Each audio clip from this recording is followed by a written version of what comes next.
So I would like to know, can you actually give us an overview or the genealogy of a rich African? Okay, so a rich African, he owns an expensive car Okay. manufactured in another country. He owns a house, and I think the whole house is imported. I think this is not even just Ghana. I think this is a general thing for we Africans, whereby we assume that materialistic desires translates to wealth or translates to being rich. I have so we're in the year 2022, and then I build a modern architecture house. Okay.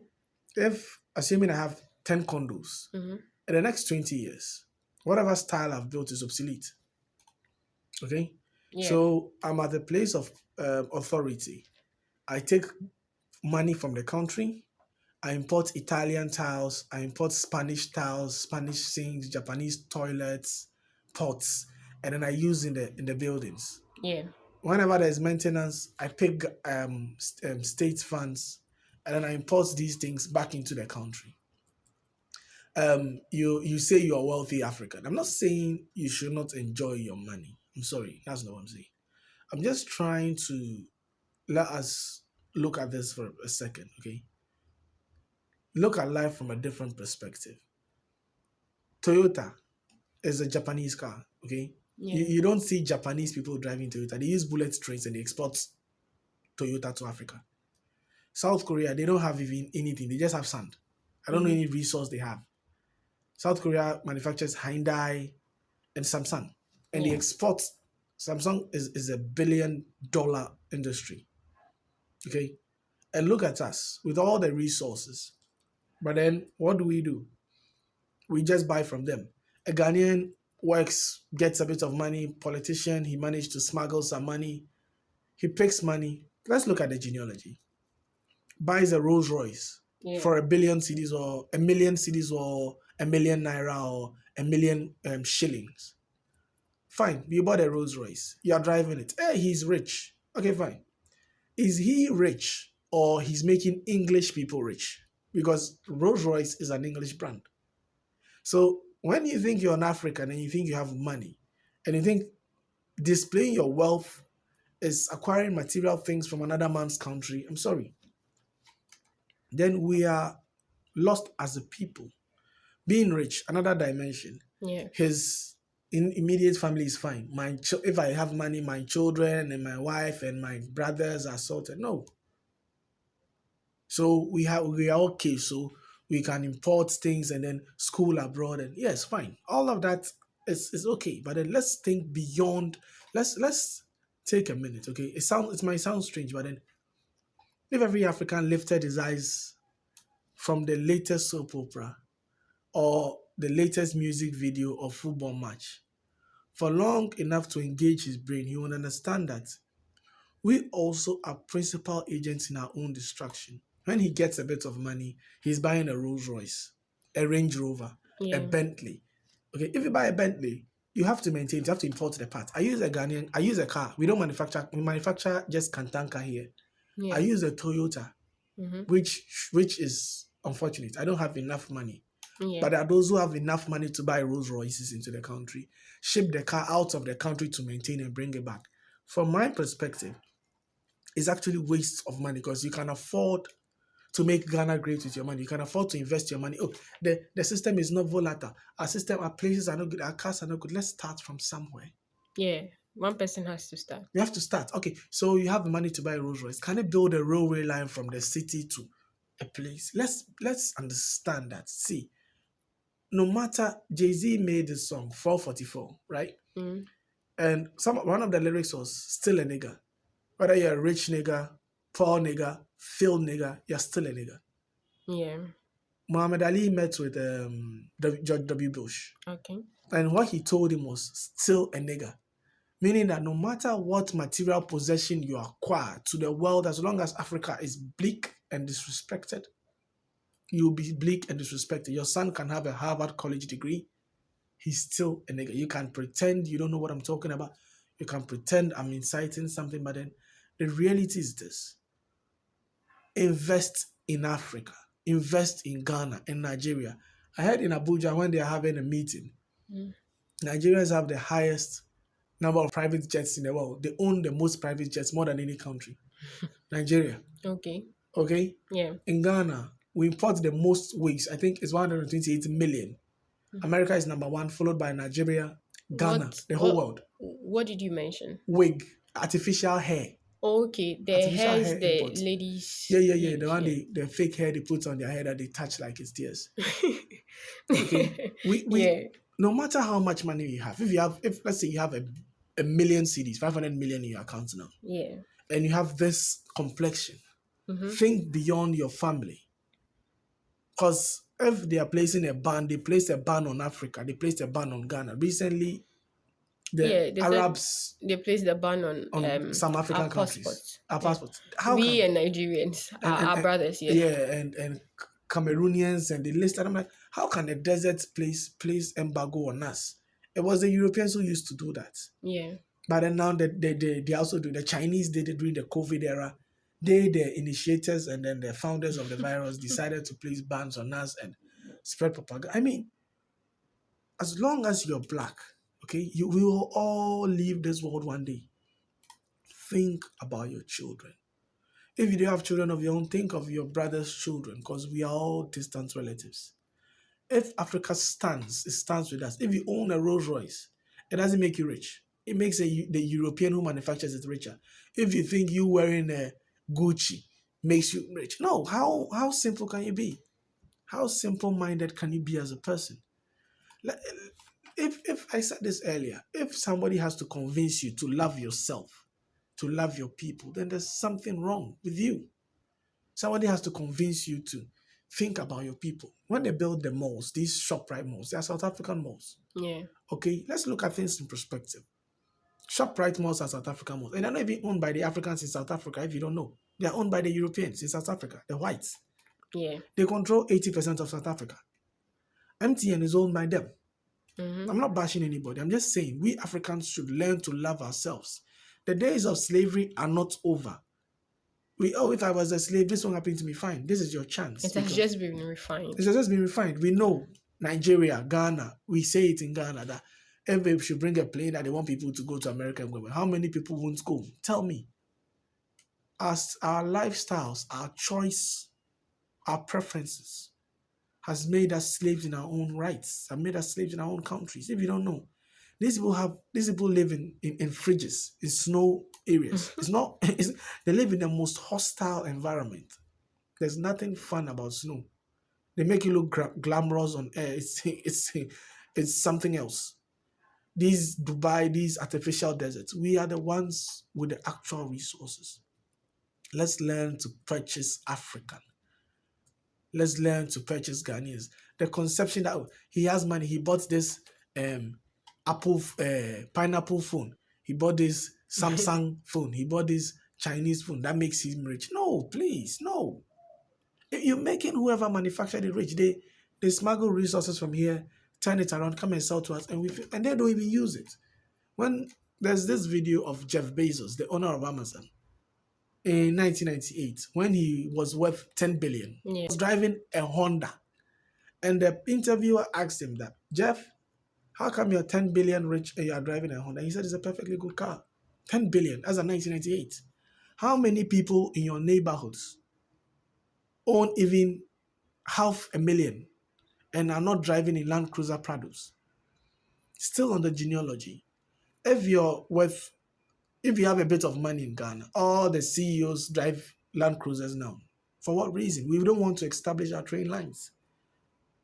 I'm not saying you should not enjoy your money. I'm saying let's make it local. Let's buy African. Let's buy Ghanaian. Buy some Kantanka. You have the money. Gradually, it will extend and it will become like Toyota. Yeah, because the known brands were once Yeah, startups. startups. Now we import Great Wall of China into the country and we expect it to work. When the Chinese are constructing our roads, observe, they use only Chinese tractors, even though they are horrible. Yeah. They use their cars. When the Americans are doing the construction, gone were the days when they used to do construction for us. They use their cars. Yes. Look They at use us. things from their From end. the end. Look at us. A Ghanaian would park a V8, assume he's rich. V8, the ordinary guys do, the young boys do. I'm not Yeah. bashing anybody, please. I'm just shedding light. We are going to have children. Look at our resources, they are being depleted. Look at our waters, they are drying up. Galamsey is destroying our resources. When our resources deplete, what would our children have? Because as we are here, as I'm talking, the year 2022, Ghana has resources, Nigeria, Congo, Kenya, Rwanda, Namibia, we have lots of resources. And we are still in this state. The world describes us as poor, third world hungry. And we have a little bit of money. We think spending it with those who degrade us makes us rich. Buying a private jet makes you rich. When you want to repair it, you take it to their country to repair. They make the parts. You park your car, leave on the engine, waste fuel. You think you're rich. You're not rich. We don't refine even our oil in Ghana. So you wasting fuel is you making those who refine our oil rich. If we refine our own oil and you think you can waste it, that's fine. But we should be able to look at things from a granular level. I know we've not reached there yet, but then the little we have, Yeah. let's not take pride in promoting foreign brands that "Oh, I'm eating this, it's from here." No, please. Nowadays, I think in our previous videos, one Yeah, of our short videos, yeah, we actually made mention of the fact that they actually import more yeah. chicken. They import as much as green pepper. What the Europeans call bell pepper. Bell pepper. Yeah. And we actually plant bell peppers here, but then we would want to import. So our foods as Africans is imported. All the foods we eat I tell is you. is actually And imported. and the foods that we are importing are not even wholesome. Okay. Yes, exactly. We I recently had a video, I'll share it, of a place that imports they import fresh fruits, and they had imported tangerines, oranges, Lemons. lemons. And And they told me it's that the people say it has a different taste. It's because they see it on television. yes, exactly. So whatever Because we see, we want. the lemon in Ghana is green. Yeah. The lemon outside of Is it Ghana orange or is something? yellow. Yellow. The orange in Ghana is green. The orange outside is It's orange. orange. It's orange. The colors is orange. Tangerine in Ghana is green. Green. Yes, it's Tangerine outside yellow. is orange or Yellow. yellow. Yellow. Yeah, one of those colors. So we look at those things and we think that It's it makes normal. more sense. That is better. That is healthier. But then I actually like to research a lot on health. Yeah. And then what I know is that whenever you want to eat something, you should eat something that's actually grown in your environment. Yeah. Because if it is grown in your environment, you are like your environment in That quotes. you are acclimatized to the food. You're like your environment in quotes. So what it means is that your composition, right, is just like the composition of the plant or food that is grown in your neighborhood that you are eating. And that has immense benefits than once it's actually shipped overseas. And the ones that are even shipped, they take over 30 days sometimes to get here, over 15 days sometimes to get here. Meanwhile, the ones in our markets are actually fresh. Maybe Organic. 5 days, They maybe are 2 days, organic. maybe 3 days. Exactly. Grown in soil. How can somebody who stays in snow send you who live in Africa food to eat? I mean, how does this work? Have you We all seen know that their soils? nothing grows in our fridges. We Have you all know. seen the kind of environments they live in? They actually grow their plants in water at times also. So how is that? How they don't have any moral right to feed us as Africans. We have to feed the world. We even have enough soil here to give free food to the world. People who live in deserts are feeding us. What are we doing wrong? We are not seeing the fact. I like something Patrice Lumumba said. Okay. The Pan Africanist, Yeah. not the president. Okay. So he was saying that if they asked to remove everything we wear And and when go to like everything that is imported that we are putting on, and we yes, snap our fingers from our boxer shorts to our panties, everything will disappear. exactly. And I was stunned with what he said. I love the guy. What he said was so profound and it was so true. From boxer shorts to panties to Our cement. hairs will disappear. The Yeah. ladies with But the artificial hair, it will the disappear. most beautiful women don't need those things. Go to Ethiopia. They embrace themselves. Ghana now the women are embracing the natural. You are a natural hair, looking Yeah. beautiful. I mean, let's cut down on our importation. Now Ghana every 2 weeks the city is falling as at the time of this recording. We are in really hard times. Everybody's complaining, but basically we can't eat our cake and have it. Okay, we import even charcoal, lemon, we import everything. The rice we consume is imported. We import simple toothpick. That thing has been Yes, there since I was a kid. we will share a video on that one also. The amount of money that the government spends on importing these things, and we have arable land. The most fertile lands on earth are here in Africa. So what is it?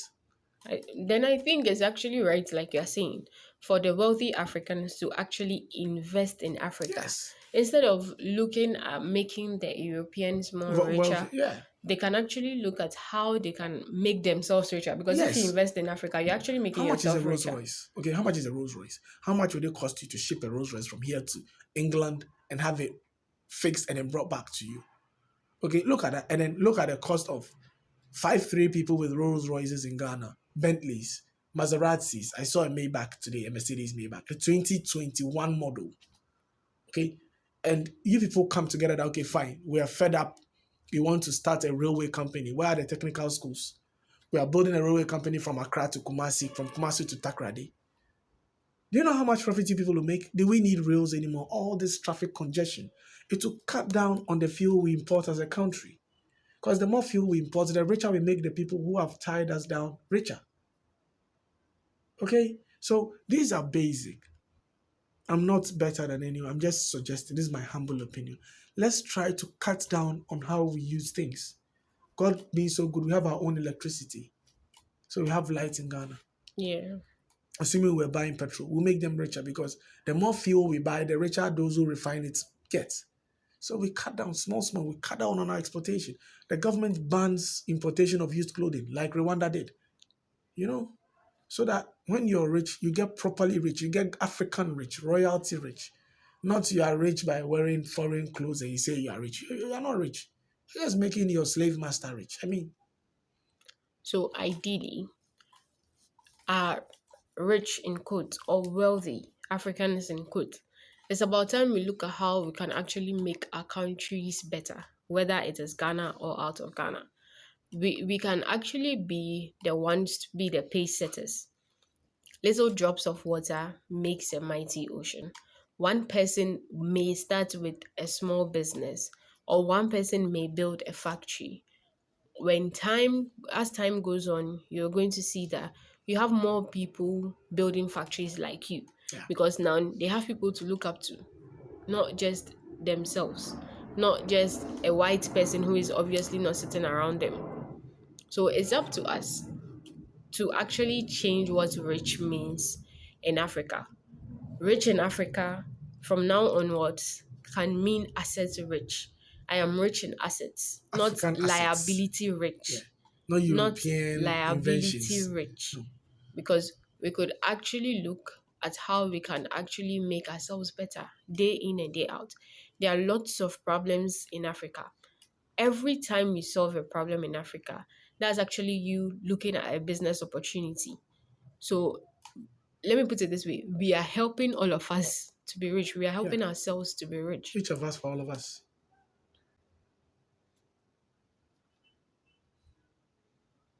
Okay, so we would like to end here.